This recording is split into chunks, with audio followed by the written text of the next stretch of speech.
ಒಂದು ಪ್ರಶ್ನೆ ಇದೆ ನೋಡಿ. ನಾನು ಎಷ್ಟೋ ಸಾಧಕರನ್ನು ನೋಡಿದೆ, ವೇದಾಂತ ಸಾಧಕರು, ಅಧ್ಯಾತ್ಮ ಸಾಧಕರು. ಸಪ್ರೆಸ್ಡ್ ದೆಮ್ಸೆಲ್ಸ್ ಅಂದರೆ ತನ್ನ ಆಸೆಗಳನ್ನೆಲ್ಲ ಅಡಗಿಸಿಬಿಟ್ಟರಂತೆ. ತನ್ನ ಮನಸ್ಸು ಆಸೆಗಳು ಹಾಗೆ ಒತ್ತಿಬಿಟ್ಟರು, ಹೀಗೆ ಬಿಗಿ ಹಿಡಿದು ನರಳಿಸಿಬಿಟ್ಟರು. ಆದ್ದರಿಂದ ಬಿಕೇಮ್ ಡ್ರೈ. ಮನಸ್ಸಿನಲ್ಲಿ ಏನೂ ಉತ್ಸಾಹವಿಲ್ಲ, ಪ್ರೀತಿ ಇಲ್ಲ, ದಯೆ ಇಲ್ಲ, ಪ್ರೇಮ ಇಲ್ಲ. ಯಾಕಂದರೆ ಪ್ರೇಮ ಅಂದರೆ ಅಯ್ಯೋ ಆಸಕ್ತಿ, ಸಂಸಾರ, ಮೋಹ ಎಂದು ಯಾವ ಪ್ರೇಮ ಇಲ್ಲದೆ, ಏನಿಲ್ಲದೆ ಹೀಗೆ ಸೀರಿಯಸ್ ಆಗಿದ್ದರೆ ವೈರಾಗ್ಯ ಅಂದ್ಕೊಂಡರು. ವೈರಾಗ್ಯ ಅಂದ್ಕೊಂಡ್ರೆ ಏನು ಪ್ರಪಂಚವೇ ನೋಡಬಾರದು, ಅಯ್ಯೋ ಕಣ್ಣು ಮುಚ್ಕೊಳ್ಬೇಕು, ಹೀಗೆ ಏನದು ನಿದ್ದೆ ಹೋಗುವಂತೆ, ಏನು ಉತ್ಸಾಹವಿಲ್ಲದಂತೆ ಡಿಪ್ರೆಷನ್ನಲ್ಲಿರುವ. ವೈರಾಗ್ಯ ಅಂದರೆ ಡಿಪ್ರೆಷನ್ ಅಂದ್ಕೊಂಡು ಬಿಟ್ರು ಅಲ್ಲವೇ. ಆದ್ದರಿಂದ ಬಿಕೇಮ್ ಡ್ರೈ. ಡ್ರೈ ಅಂದರೆ ಏನು? ಹೃದಯದಲ್ಲಿ ಒಂದು ಸಂವೇದನೆ ಇರಲ್ಲ, ದಯ, ಪ್ರೇಮ ಇದೇನು ತೋರಿಸುವುದಿಲ್ಲ. ಎಮೋಷ್ನಲ್ಲಿ ಇನ್ಯಾಕ್ಟಿವ್. ಎಮೋಷ್ನಲ್ ಅಂದರೆ ಮನುಷ್ಯರು ನೋಡಿದ್ದಾರೆ, ವಸ್ತು ನೋಡಿದರೆ ಅದಕ್ಕೊಂದು ಸಂವೇದನವೇ, ಫೀಲಿಂಗೇ ಇಲ್ಲ. ಅವ್ರು ಏನು ಅಂದ್ಕೊಳ್ತಾರೆ? ಯಾವ ಫೀಲಿಂಗ್ ಇಲ್ಲದೆ ಮನಸ್ಸನ್ನು ಬಿಗಿ ಹಿಡಿದರೆ ಅದು ಆಧ್ಯಾತ್ಮಿಕತೆ ಅಂದ್ಕೊಳ್ತಾರೆ. ಡಿಸೈರ್ಲೆಸ್. ಅಂದರೆ ಜೀವನ ಮೇಲೆ ಯಾವ ರುಚಿ ಇಲ್ಲ, ಯಾವ ಇಂಟ್ರೆಸ್ಟೂ ಇಲ್ಲ. ಲೈಫ್ಲೆಸ್ ಅಂದರೆ ಏನೀಗ ಪ್ರಾಣವೇ ಇಲ್ಲ, ಏನದು ಯಂತ್ರ ಹಾಗೆ ಆಗಿಬಿಡ್ತಾರೆ. Once they get to know that everything is ಮಿಥ್ಯ. ಎವ್ರಿಥಿಂಗ್ ಮಿಥ್ಯ ಎಂದು ತಿಳ್ಕೊಂಡರೆ ಹೀಗೆ ಆಗಿಬಿಡ್ತಾರೆ ನೋಡಿ. ಎವ್ರಿಥಿಂಗ್ ಮಿಥ್ಯ ಎಂದು ತಿಳ್ಕೊಂಡರೆ ಹೀಗೆ ಆಗಿಬಿಡ್ತಾರೆ. All that they want is to end this life and don't want install any seeds for life. ಏಕೆ ಅಂದರೆ ಅವರು ಈ ಜನ್ಮವನ್ನು ಮುಗಿಸಿಬಿಟ್ಟು ಮುಂದಿನ ಜನ್ಮಕ್ಕೆ ಏನು ಕರ್ಮಗಳು ಮಾಡಬಾರದು, ಎಲ್ಲವೂ ಮಿಥ್ಯೆಯಾಗಿರಬೇಕು. ಮಿಥ್ಯ ಅಂದ್ರೇನು? ಹೀಗೆ ಮಾಡಬೇಕು ಎಂದು ತಿಳ್ಕೊಂಡರು. Can you please explain the concept of desires and how we need to look at it as desires are the main driving force to push our capacity to achieve something. ಆದ್ದರಿಂದ ಅಂದ್ರೇನು? ಏನು ಇಷ್ಟಗಳು, ಆಸೆಗಳು ಇರಲೇಬಾರದು. Can you please explain the concept of desire. Desire ಅಂದರೆ ಏನು? ಡಿಸೈರನ್ನು ಹೇಗೆ ಬಿಡಬೇಕು, ಬಿಡಲು ಆಗುತ್ತದ? ಮೊದಲು ಡಿಸೈರ್ ಅಂದರೆ ಏನು?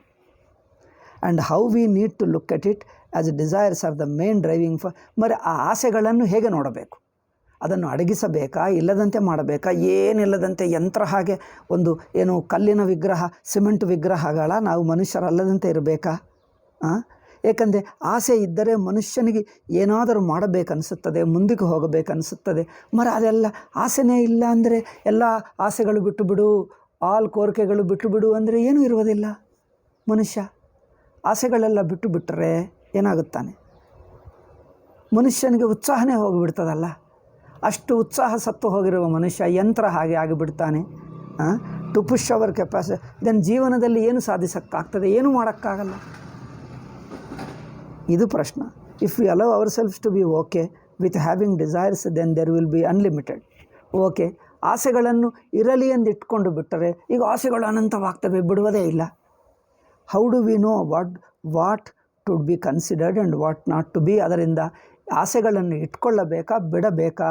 ಆಸೆಗಳನ್ನು ಅಡಗಿಸಿಬಿಟ್ಟರೆ ನಿರುತ್ಸಾಹಿಯಾಗಿ, ಪ್ರಾಣವಿಲ್ಲದೆ, ಏನೂ ಇಲ್ಲದೆ, ಮನಸ್ಸಿಲ್ಲ, ಎಮೋಷನ್ ಇಲ್ಲ, ಏನಿಲ್ಲದೆ ಯಂತ್ರ ಆಗಿಬಿಡ್ತಾನೆ. ಅಥವಾ ಆಸೆಗಳನ್ನು ಒಪ್ಕೊಂಡು ಬಿಟ್ಟರೆ ಈಗ ಅದೇ ನಮ್ಮನ್ನು ಆಟ ಆಡಿಸ್ತದೆ, ನಮ್ಗೆ ಅದು ಬೇಕು, ಇದು ಬೇಕು, ಇದು ಬೇಕು, ಈಗ ಯಾವುದು ಬೇಕೆನ್ನುವುದು ಮುಗಿಯುವುದೇ ಇಲ್ಲ. ಏನು ಮಾಡಬೇಕು? How do we get that aggression? ಆದರೆ ಆಸೆಗಳನ್ನು ಬಿಡಲೂ ಬೇಕು, ಮತ್ತು ಜೀವನಕ್ಕೆ ಬೇಕಾಗಿರುವ ಉತ್ಸಾಹ, ಕ್ರಿಯಾಶೀಲತೆ, ಆ್ಯಕ್ಟಿವಿಸಮ್, ಕ್ರಿಯಾಶೀಲತೆ ಇರಬೇಕೆ. ಅದು ಇರುವುದು ಹೇಗೆ? That is needed to achieve when I am thinking everything is ಮಿಥ್ಯ. ಎಲ್ಲವೂ ಮಿಥ್ಯ ಅಂದರೆ ಯಾವುದು ಉತ್ಸಾಹನೇ ಹೋಗಿಬಿಡ್ತದೆ, ಉತ್ಸಾಹನೇ ಏನಿರುವುದಿಲ್ಲ. And there is nothing that is mine. ನನ್ನದು ಯಾವುದಿರಲ್ಲ ಅಂದರೆ ರುಚಿ, ಯಾವ ಮೇಲೆ ಆಸಕ್ತಿ ಇಲ್ಲ. ಆಸಕ್ತಿ ಇಲ್ಲದರೆ ಕೆಲಸನೇ ಮಾಡೋಕ್ಕಾಗಲ್ಲ.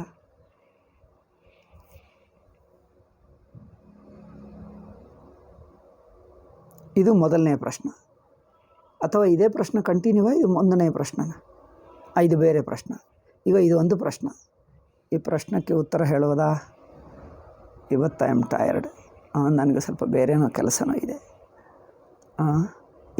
ಇದು ಪ್ರಶ್ನೆ ಅರ್ಥವಾಯಿತು ನನಗೆ. ಇವತ್ತು ಹೀಗೆ ಇರಲಿ, ಪ್ರಶ್ನೆ ಅರ್ಥವಾಯಿತು. ಇದಕ್ಕೆ ಉತ್ತರ ಮಾತ್ರ ಹೇಳೋಣ. ಇದು ಒಳ್ಳೆಯ ಪ್ರಶ್ನೆನೇ. ಐ ಥಿಂಕ್ ವೇದಾಂತ ಇಟ್ಕೊಳ್ಳುವಾಗ ಇದು ಆಗಲೇಬೇಕು, ಹೇಳಬೇಕು ಈಗಲೇ ಅಂದರೆ ಸ್ವಲ್ಪ ನೋಡೋಣ. ಇಫ್ ಐ ಟೇಕ್ ರೆಸ್ಟ್ ನಾನು ಮಾತಾಡ್ಬೋದು. ಒಂದು 2 minutes ವೇಟ್ ಮಾಡ್ತೀನಿ. ಸ್ಟ್ರೇನ್, ಎಲ್ಲಕ್ಕೆ ಸ್ಟ್ರೇನ್ ಇಲ್ಲದಿದ್ದರೆ ಮಾತಾಡ್ಬೋದು. ಸ್ಟ್ರೇನೇ ಹಿಂಸೆ ಮಾಡ್ತಾಯಿದೆ.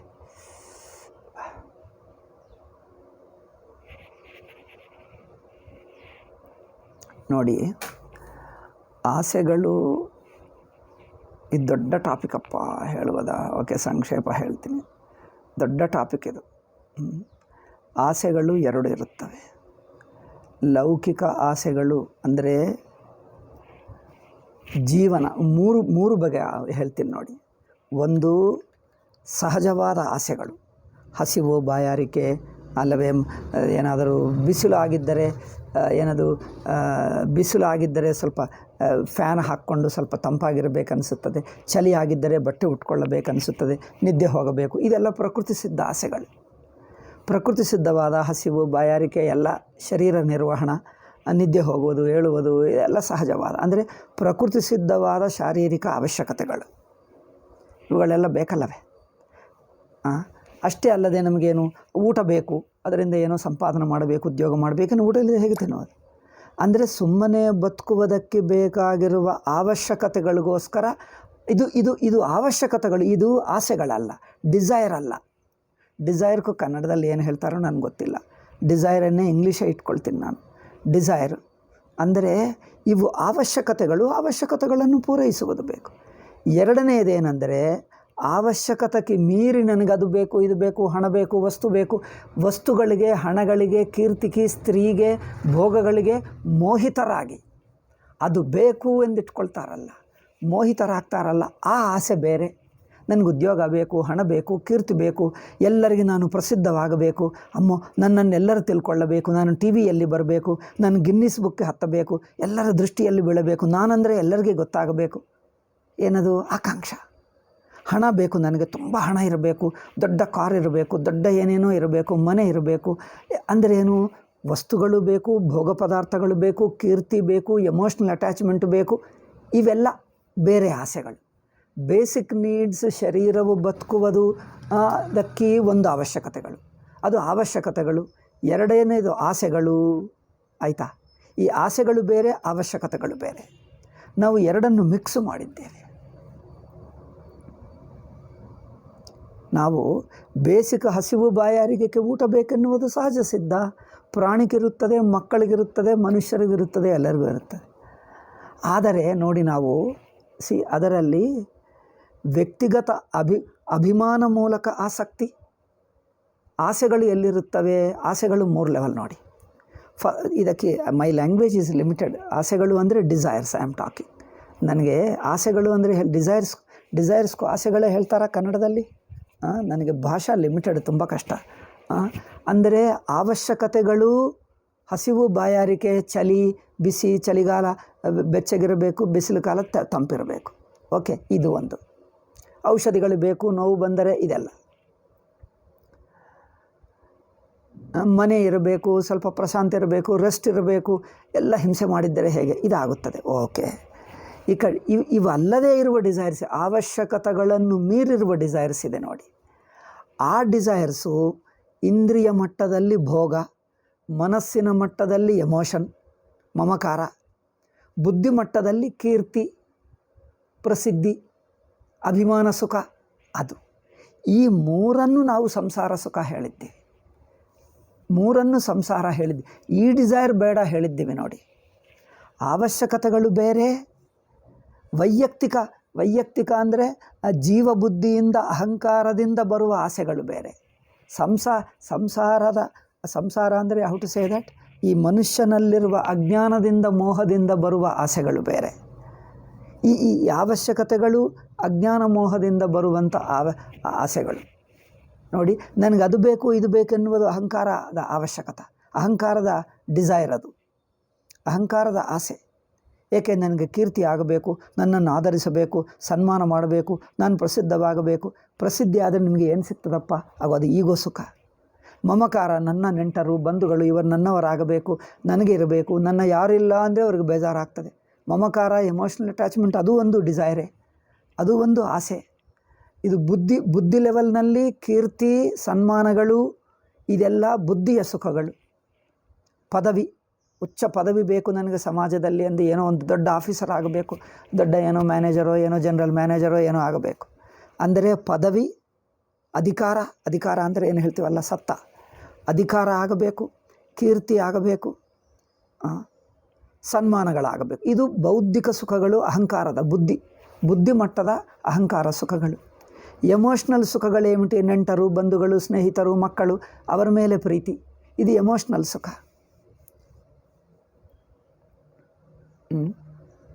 ಮೂರನೇದೇನೆಂದರೆ ಇಂದ್ರಿಯ ಭೋಗ ಸುಖ. ಇಂದ್ರಿಯ ಭೋಗ ಸುಖ ಶಾರೀರಿಕ ನಾವು ಊಟ ತಿನ್ನುವುದು ಸುಮ್ಮನೆ ಶರೀರ ರಕ್ಷಣಕ್ಕೋಸ್ಕರ ಅಷ್ಟೇ ತಿನ್ನುವುದಿಲ್ಲ, ರುಚಿಗೋಸ್ಕರ ತಿಂತೀವಿ. ಅಂದರೆ ಇಂದ್ರಿಯ ಸುಖಕ್ಕೋಸ್ಕರ. ಸಂಬಂಧಗಳಷ್ಟೇ, ಒಬ್ಬರು ಸ್ನೇಹಿತರು, ನೆಂಟರು, ಬಂಧುಗಳಿದ್ದರೆ ಅವ್ರ ಜೊತೆಗೆ ಮಾತಾಡ್ತೀವಿ ಸಾಕು, ಅದಲ್ಲ. ಅದು ಎಮೋಷ್ನಲ್ ರಿಲೇಷನ್ಶಿಪ್ಪೇ ಅಲ್ಲ. ಫಿಸಿಕಲ್ ಪ್ಲೆಷರು ಬೇಕು, ಶಾರೀರಿಕ ಸುಖವೂ ಬೇಕು.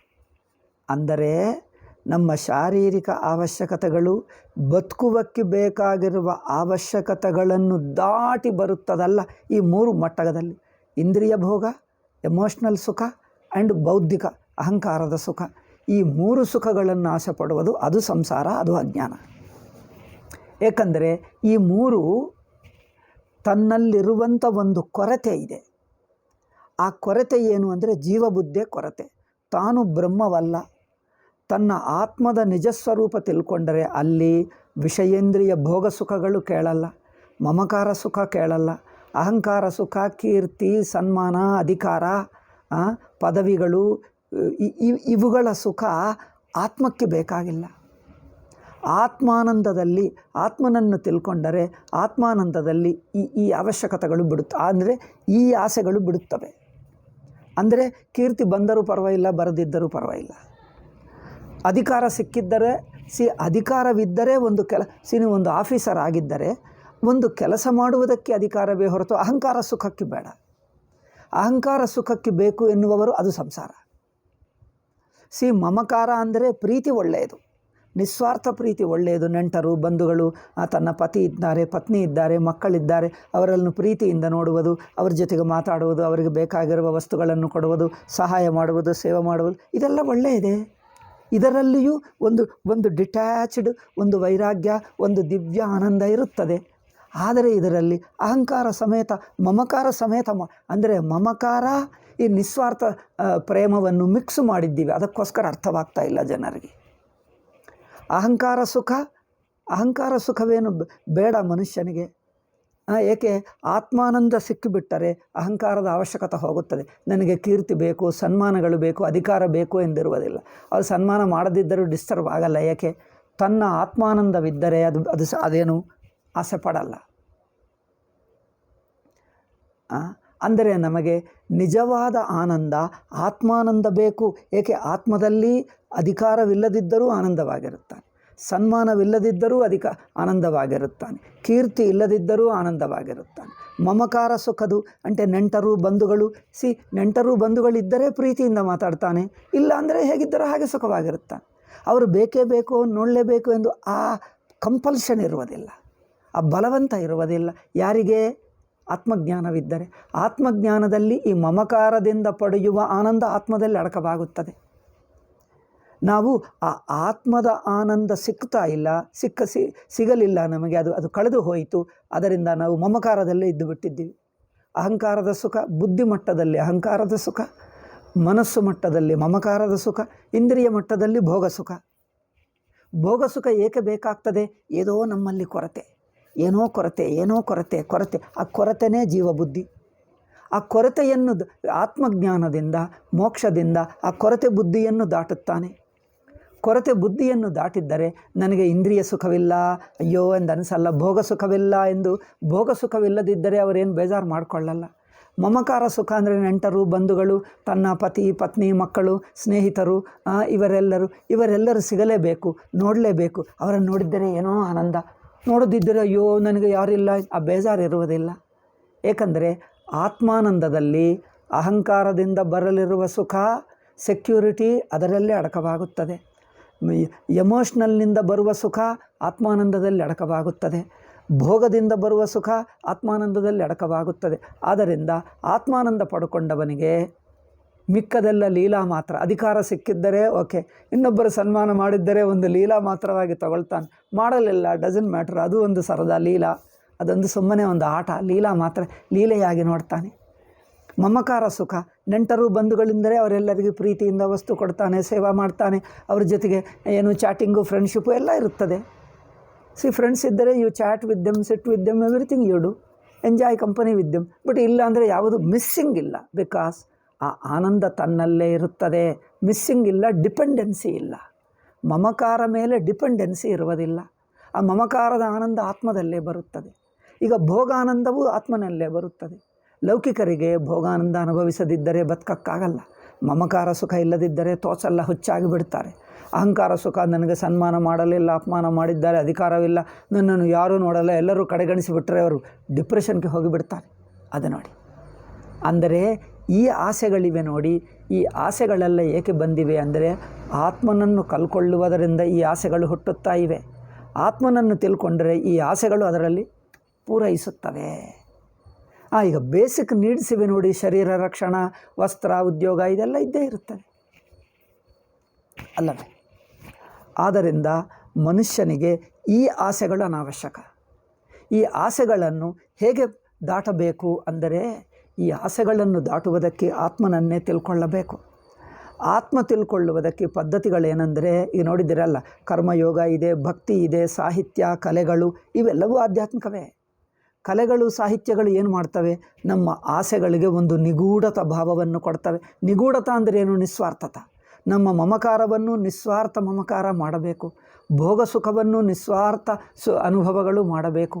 ಅಹಂಕಾರ ಸುಖ, ಕೀರ್ತಿಯನ್ನು ನಿಸ್ವಾರ್ಥ ಅಧಿಕಾರ, ನಿಸ್ವಾರ್ಥ ಕೀರ್ತಿ, ನಿಸ್ವಾರ್ಥ ಸನ್ಮಾನಗಳು, ಇವುಗಳನ್ನೆಲ್ಲ ಮಾಡಿಬಿಟ್ಟರೆ ಅವೇ ಕಳೆಗಳು, ಅವೇ ಪ್ರೀತಿ, ಅದೇ ಆಸಕ್ತಿಗಳನ್ನೆಲ್ಲ ಒಂದು ಭಕ್ತಿಯುತವಾಗಿ ಒಂದು ಆರಾಧನಾ ರೂಪವಾಗಿ ಮಾಡ್ತೀವಿ. ಕಳೆ ಒಂದು ಆರಾಧನೆ ಆಗುತ್ತದೆ, ಸೇವಾ ಆರಾಧನೆ ಆಗುತ್ತದೆ. ನಮ್ಮ ಸಂಬಂಧಗಳು, ಕುಟುಂಬ ಸಂಬಂಧಗಳು ಆರಾಧನಾ ಭಕ್ತಿಮಯವಾಗಿ ಬಿಡ್ತವೆ. ಅಂದರೆ ಆ ಸಂಬಂಧಗಳು ಮಮಕಾರವೇ ಭಕ್ತಿಮಯ ಮಮಕಾರ ಆಗಬೇಕು. ಅಂದರೆ ಅದೊಂದು ಆರಾಧನಾ ರೂಪ ಮಮಕಾರಗಳು. ಅಂದರೆ ಮಮಕಾರ ಟ್ರಾನ್ಸ್ಫಾರ್ಮ್ಸ್ ಇಂಟು ಆರಾಧನಾ ರಿಲೇಷನ್ಶಿಪ್. ನಿಸ್ವಾರ್ಥವಾದ ಸಂಬಂಧಗಳಾಗಿಬಿಟ್ಟರೆ ಅದು ಭಕ್ತಿ ರೂಪವಾಗಿ ಬಿಡ್ತವೆ. ನೆಂಟರು, ಕುಟುಂಬ ಸದಸ್ಯರು, ಈ ಸಂಬಂಧಗಳೆಲ್ಲ ಒಂದು ದಿವ್ಯವಾದ ನಿಸ್ವಾರ್ಥವಾದ ಸಂಬಂಧಗಳಾಗಲಿ. ಅಂದರೆ ಸೆಲ್ಫಿಶ್ ಮಮಕಾರ ಬಿಟ್ಟು ನಿಸ್ವಾರ್ಥ ಮಮಕಾರವೇ ಭಕ್ತಿ. ಸೆಲ್ಫಿಶ್ ಅಹಂಕಾರ, ಅಧಿಕಾರ, ಕೀರ್ತಿ ಬಿಟ್ಟು ನಿಸ್ವಾರ್ಥ ಅಹಂಕಾರವೇ ಅದು ಭಕ್ತಿ. ಭೋಗಗಳು ಅಷ್ಟೇ ಅಲ್ಲವೇ, ಅದು ನಿಸ್ವಾರ್ಥವಾಗಿ ಭಗವಂತನಿಗೆ ಸಮರ್ಪಣವಾಗಿ ಮಾಡಿದ್ದರೆ ಒಂದು ಸೇವಾ ರೂಪ, ಸಮರ್ಪಣ ರೂಪ, ಆ ಭೋಗಗಳು ಬಿಡುತ್ತವೆ. ಅಂದರೆ ಜೀವಬುದ್ಧಿ ಇದ್ದಾಗ, ಕರ್ತೃಭೋಕ್ತೃ ಜ್ಞಾತೃ ಬುದ್ಧಿ ಇದ್ದರೆ ಇವುಗಳೆಲ್ಲ ಗಟ್ಟಿಯಾಗಿರುತ್ತವೆ. ಇವುಗಳನ್ನೆಲ್ಲ ಪ್ಯೂರಿಫೈ ಮಾಡಿ ಶುದ್ಧ ಮಾಡಬೇಕು. ಅದರಿಂದ ಅದೇ ಮಮಕಾರಗಳನ್ನು ಪ್ಯೂರ್ ಮಾಡಿ, ಶುದ್ಧ ಮಾಡಿ, ನಮ್ಮ ಕುಟುಂಬ ಸಂಬಂಧಗಳು, ಸ್ನೇಹಿತರು, ಉದ್ಯೋಗಗಳು, ನಮ್ಮ ಸಾಮಾಜಿಕ ಸಂಬಂಧಗಳನ್ನೆಲ್ಲ ನಿಸ್ವಾರ್ಥವಾದ ಆರಾಧನಾ ರೂಪ ಸಂಬಂಧಗಳಾಗಿ ಬದಲಾಯಿಸಬೇಕು. ಅವು ಸಾತ್ವಿಕವಾಗುತ್ತವೆ. ನಾನು ನನ್ನದೇ ಅಭಿಮಾನ ಬಿಟ್ಟು ನಿಸ್ವಾರ್ಥವಾದ ನಿರ್ಮಲವಾದ ಸಾತ್ವಿಕ ಭಾವಗಳಾಗುತ್ತವೆ. ಅದರಲ್ಲಿ ಕೆಲವರಿಗೆ ಏನು ಸಮಾಜಕ್ಕೆ ಉಪಯೋಗಕರವಾದದಿರಬಹುದು, ಕಲಾತ್ಮಕ ಇರಬಹುದು, ಸಾಹಿತ್ಯ ಇರಬಹುದು, ಸಮಾಜ ಸೇವಾ ಇರಬಹುದು, ಏನಾದರೂ ಸೈಂಟಿಫಿಕ್ ವಸ್ತು ಇರಬಹುದು, ಪ್ರೊಡಕ್ಷನ್ ಇರಬಹುದು, ಏನಾದರೂ ವಸ್ತು ಉತ್ಪತ್ತಿ ಮಾಡಿ ಇನ್ನೊಬ್ಬರಿಗೆ ಡಿಸ್ಟ್ರಿಬ್ಯೂಟ್ ಮಾಡ್ತೀನಿ, ಸೇವಾ ಇರಬಹುದು. ಯು ಪ್ರೊಡ್ಯೂಸ್ ಸಮಥಿಂಗ್, ಕೆಲವು ವಸ್ತುಗಳನ್ನು ತಯಾರು ಮಾಡಿ ಇನ್ನೊಬ್ಬರಿಗೆ ಕೊಡುವುದು, ವ್ಯಾಪಾರ ಮಾಡುವುದು, ಇವುಗಳೆಲ್ಲ ನಿಸ್ವಾರ್ಥವಾಗಿ ಲೋಕಾನುಗ್ರಹ ರೂಪವಾಗಿ, ಸೇವಾ ರೂಪವಾಗಿ, ಆರಾಧನಾ ರೂಪವಾಗಿಯೂ ಮಾಡಬಹುದು. ಇವೆಲ್ಲ ಆರಾಧನಾ ರೂಪವಾಗಬೇಕು. ಇಲ್ಲದಿದ್ದರೆ ಈಗ ನೋಡಿ, ಆಸೆ ಬೇಡ ಅಂದರೆ ಬಿಗಿಯಾಗಿ ಹಿಡ್ಕೊಂಡರೆ ಆಸೆ ಹೋಗುತ್ತದ ಏನು? ಆಸೆಗಳನ್ನು ಶುದ್ಧೀಕರಿಸಬೇಕೇ ಹೊರತು ಬಿಗಿ ಹಿಡಿದರೆ ಆಸೆಗಳು ಹೋಗಲ್ಲ. ಈ ಆಸೆಗಳು ಅಹಂ ಕೇಂದ್ರಿತ ಆಸೆಗಳು, ಅಹಂ ಪ್ರೇರಿತ ಆಸೆಗಳು ಬಿಟ್ಟು ನಿಸ್ವಾರ್ಥವಾದ ಪ್ರೇರಿತ ಆಸೆಗಳಾಗಬೇಕು. ಅವೇ ಆಸೆಗಳನ್ನು ನಿಸ್ವಾರ್ಥವಾಗಿ ಆರಾಧನಾ ರೂಪವಾಗಿ ಬದಲಾಯಿಸಬೇಕು. ನೀವು ಕಲಾ, ಸಾಹಿತ್ಯ, ಸೇವಾ, ನೆಂಟರು, ಬಂಧುಗಳು, ಉದ್ಯೋಗಗಳು, ಇದೆಲ್ಲ ನಿಸ್ವಾರ್ಥವಾದ ಆರಾಧನಾ ರೂಪ ಕೆಲಸಗಳು, ಆರಾಧನಾ ರೂಪ ಸೇವೆಗಳು, ಆರಾಧನಾ ರೂಪ ಸಂಬಂಧಗಳು ಆಗಿಬಿಡಬೇಕು. ಆರಾಧನದಲ್ಲೇನಿದೆ? ನಾನು ನನ್ನದು ಅಭಿಮಾನ ಕರಗಿಸಿ ಸಮಷ್ಟಿ ಈಶ್ವರನೇ ತನ್ನ ಮೂಲಕ ಕೆಲಸ ಮಾಡ್ತಾ ಇದ್ದಾನೆ. ಅಂದರೆ ವೈಯಕ್ತಿಕವಾಗಿ ಜೀವಭಾವ, ಕರ್ತೃಭೋಕ್ತೃ ಅಭಿಮಾನ ಗಟ್ಟಿಯಾಗಿಟ್ಟುಕೊಂಡರೆ ಇವು ಪರ್ಸನಲ್ ಆಸೆಗಳಾಗುತ್ತವೆ. ಅಹಂ ಕೇಂದ್ರಿತ, ಅಹಂ ಪ್ರೇರಿತ, ಅಹಂ ಕೇಂದ್ರಿತ ಆಸೆಗಳಾಗುತ್ತವೆ. ಅಹಂನಿಂದ ಹುಟ್ಟುವ ಆಸೆಗಳಾಗ್ತವೆ. ಅವುಗಳೆಲ್ಲ ಅಹಮನ್ನು ಕರಗಿಸಿ, ನಾನೆಂಬ ಬುದ್ಧಿಯನ್ನು ಕರಗಿಸಿ ಇವುಗಳೆಲ್ಲ ಆರಾಧನಾ ರೂಪಗಳಾಗಬೇಕು. ಯಾವುದೇ ಆಗಲಿ, ಕುಟುಂಬ ಸಂಬಂಧಗಳು, ಉದ್ಯೋಗಗಳು, ಮದುವೆ, ಮಕ್ಕಳು, ಸಾಮಾಜಿಕ ಸಂಬಂಧಗಳು, ಉದ್ಯೋಗಗಳು, ಸಂಪಾದನೆಗಳು ಎಲ್ಲವೂ ಆಗಲಿ, ಇವೆಲ್ಲವೂ ಆರಾಧನಾ ರೂಪ, ಸೇವಾ ರೂಪ ಆಗಿಬಿಡಬೇಕು. ಅದರಿಂದ ಯಾವ ಕೆಲಸ ಆದರೂ ಉತ್ಸಾಹದಿಂದ ಮಾಡಬಹುದು. ರಾಜ್ಯ ಪರಿಪಾಲನೆ ಮಾಡಬಹುದು, ಕುಟುಂಬ ನಡೆಸಬಹುದು.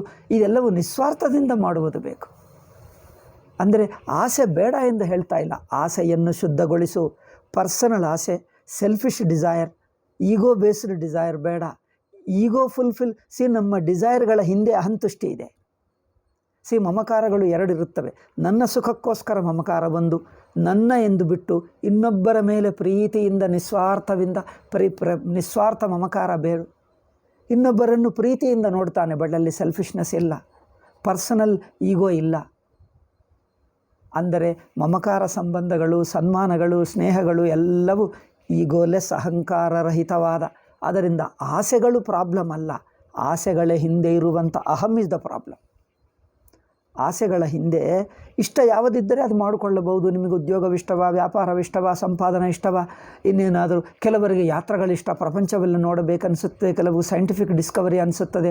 ಕೆಲವರಿಗೆ ಏನೋ ಸಬ್ಜೆಕ್ಟ್ ಓದಬೇಕು, ಏನೋ ಲೋಕದಲ್ಲಿ ಏನೇನಿದೆ ತಿಳ್ಕೊಳ್ಳಬೇಕು. ಕೆಲವರಿಗೆ ಕಲೆಗಳು ಬೇಕು. ಕಲೆಗಳು ಅನೇಕ ಇವೆ. ಸಂಗೀತ ಇದೆ, ಸಾಹಿತ್ಯ ಇದೆ, ನೃತ್ಯ ಇದೆ, ಸಿನಿಮಾಗಳಿವೆ, ಏನೋ ಅನೇಕ ಇವೆ.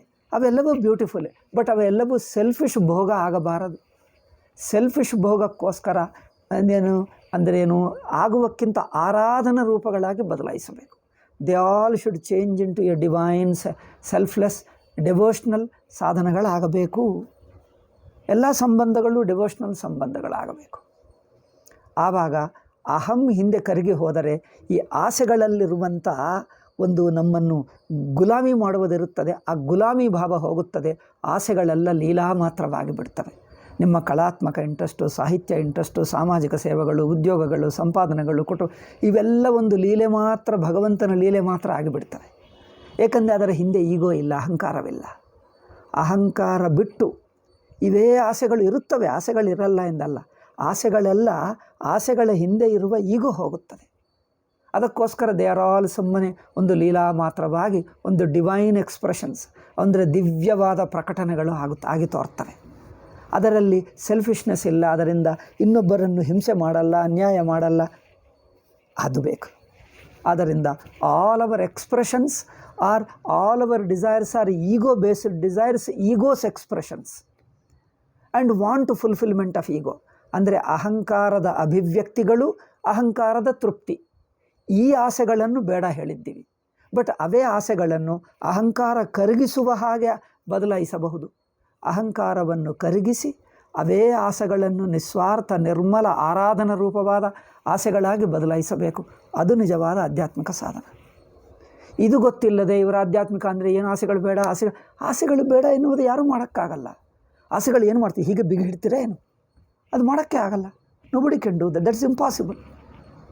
ಅದಲ್ಲ, ಆಸೆಗಳಿರುತ್ತವೆ. ಆಸೆಗಳ ಹಿಂದೆ ಇರುವಂಥ ಅಹಂ ಬೇಸ್ಡ್ ಆಸೆ ಹೋಗುತ್ತದೆ. ಆ ಆಸೆಗೆ ಮೂಲ ಅಹಂ ಇದೆ ನೋಡಿ, ಅದು ಅಹಮೇ ಜೀವಬುದ್ಧಿ. ಅದು ಎಷ್ಟೆಷ್ಟು ಕರ್ಮಯೋಗದಿಂದ ನಿಸ್ವಾರ್ಥವಾಗಿ ಅದು ಅಹಂ ಕರಗುತ್ತದೋ ಅಷ್ಟೆಷ್ಟು ಆಸೆಗಳಲ್ಲಿ ಒಂದು ನಿಸ್ವಾರ್ಥತ, ಶುದ್ಧತ, ಸ್ವಚ್ಛತ ಕಂಡು ಬರ್ತದೆ. ಅದು ನಾನು ಒಬ್ಬರಿಗೆ ಮಾಡ್ತಾ ಇದ್ದೇನೆ ಅನಿಸಲ್ಲ.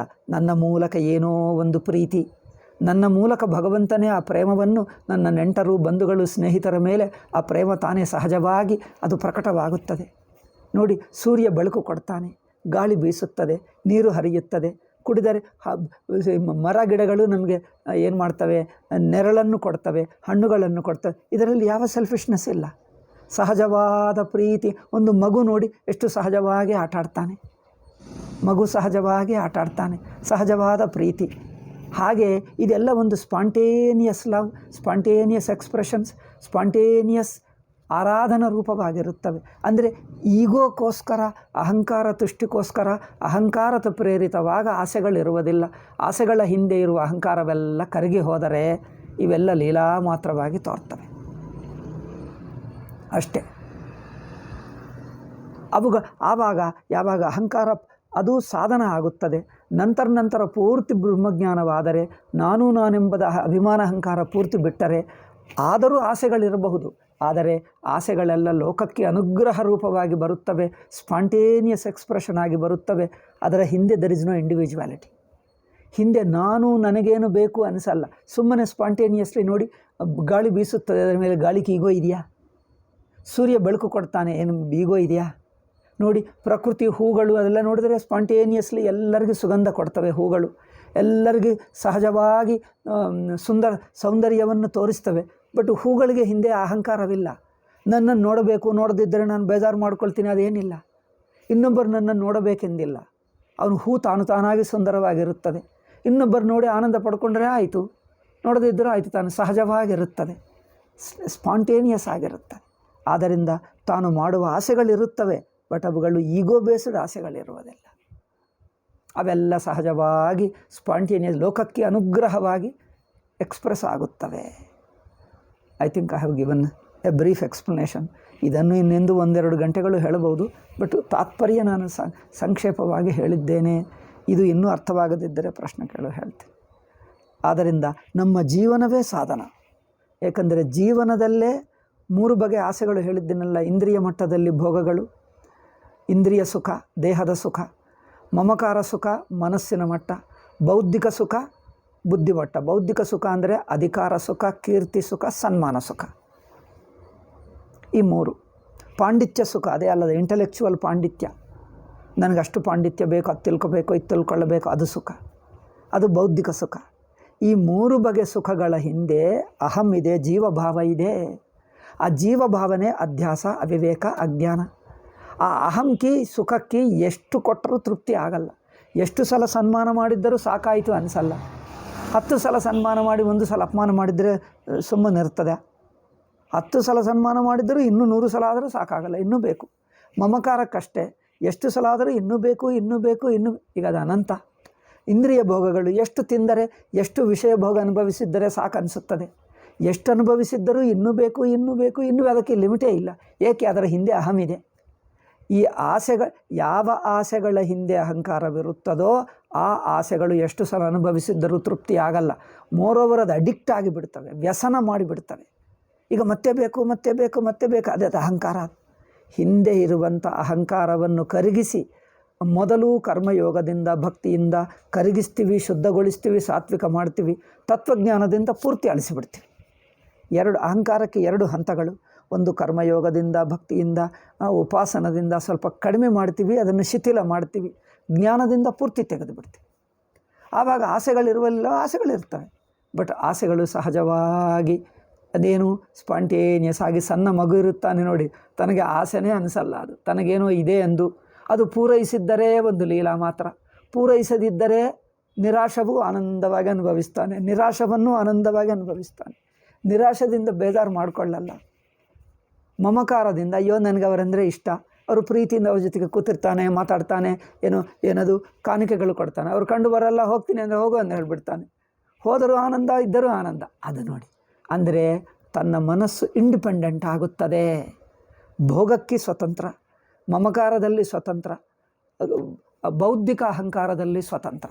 ಸ್ವತಂತ್ರ ಅಂದರೇನು? ಅದು ಇದ್ದರೂ ಇಲ್ಲದಿದ್ದರೂ ಎರಡರನ್ನು ಸಮಾನವಾಗಿ ಆನಂದಿಸ್ತಾನೆ. ಅದರ ಮೇಲೆ ಪರಾಧೀನವಾಗಲ್ಲ. ಆಸೆ ಪೂರೈಸಿದ್ದರೂ ಆನಂದವೇ, ಪೂರೈಸಿದ್ದರೆ ಹೆಚ್ಚೇನು ಅಹಂಕಾರ ಬರಲ್ಲ. ಪೂರೈಸಲಿಲ್ಲ ಅಂದರೆ ಪರವಾಗಿಲ್ಲ, ಅದೊಂದು ಎಷ್ಟೋ ಇವೆ ಪ್ರಪಂಚ, ಇದು ಆಗಲಿಲ್ಲ ಪರವಾಗಿಲ್ಲ ಬಿಡಿ ಅಂದರೆ ಅದು ಹಗುರವಾಗಿ ತಗೊಳ್ತಾನೆ. ಆದ್ದರಿಂದ ಆಸೆಗಳು ಅಹಂಕಾರ ಆಶ್ರಿತ ಆಸೆಗಳಿದ್ದರೆ ಅವು ಸಂಸಾರ ಮಾಡ್ತವೆ. ಆಸೆಗಳು ಬಿಡು ಅಂದರೆ ಆಸೆಗಳು ಬಿಡು ಅಲ್ಲ, ಆಸೆಗಳ ಹಿಂದೆ ಇರುವಂಥ ಅಹಂಕಾರದ ಡ್ರೈವಿಂಗ್ ಫೋರ್ಸ್, ಅಹಂಕಾರದ ಆ ಪ್ರೇರಣೆ ಇದೆ ನೋಡಿ. ಅಹಂಕಾರದ ಪ್ರೇರಣಕ್ಕೇನು ಹೇಳ್ತಾರೆ? ಪ್ರೇರಣೆ. ಆ ಪ್ರೇರಣ ಬಿಡಿಸಿಡು, ಅಹಂಕಾರ ಕರಗಿಸು, ಅಹಂಕಾರದ ಪ್ರೇರಣೆ ಬಿಡಿಸು. ಆಸೆಗಳೆಲ್ಲ ಒಂದು ದಿವ್ಯವಾದ ಲೋಕಾನುಗ್ರಹವಾದ ನಿಸ್ವಾರ್ಥ ಪ್ರೀತಿ, ನಿಸ್ವಾರ್ಥ ಆಸೆಗಳು. ನಿಮಗೆ ಹಣ ಸಂಪಾದಿಸಬೇಕಂದ್ರೆ ಸಂಪಾದಿಸು, ಆದರೆ ನ್ಯಾಯದಿಂದ ಸಂಪಾದಿಸು. ಸಂಪಾದಿಸಿದ್ದು ಏನು ಮಾಡ್ತಾನೆ? ಮತ್ತು ಲೋಕಕ್ಕೆ ಕೊಡ್ತಾನೆ.